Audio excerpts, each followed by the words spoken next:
national des mémoires de l'esclavage, contre l'esclavage. Est-ce que vous êtes favorable personnellement à une réparation financière qui serait accordée aux descendants des victimes de l'esclavage? Vous savez, c'est un débat qui se déroule dans beaucoup de pays.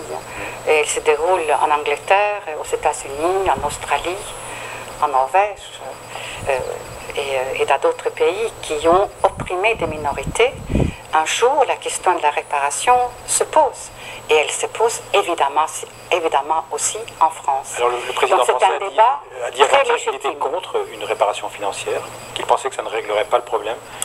C'est vrai qu'une réparation financière n'est pas une réparation en solde de tout compte, parce que la colonisation, on ne peut pas le réparer uniquement comme ça, mais on peut le réparer aussi comme ça.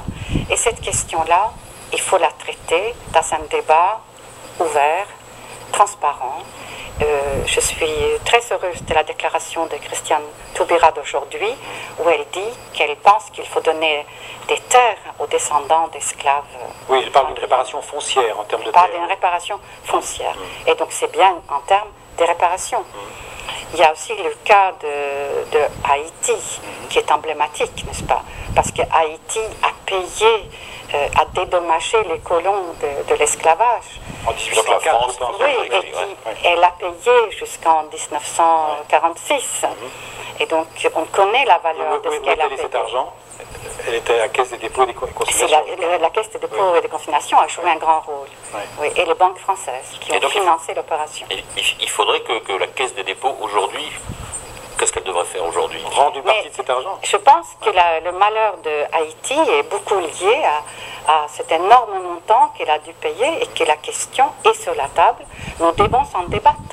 Et donc la Caisse devrait faire un geste vis-à-vis d'Haïti. Et un geste financier.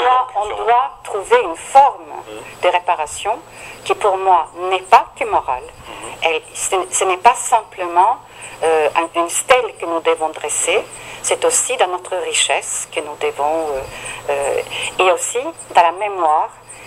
J'ai vu que sur les milliers de musées français, aucun musée n'est consacré à l'esclavage. Vous savez, je pense nous sommes très aveugles, nous-mêmes, sur ce que le colonialisme a été dans notre culture. Et je pense qu'il y a un grand travail de mémoire à faire et un grand travail de réparation à porter.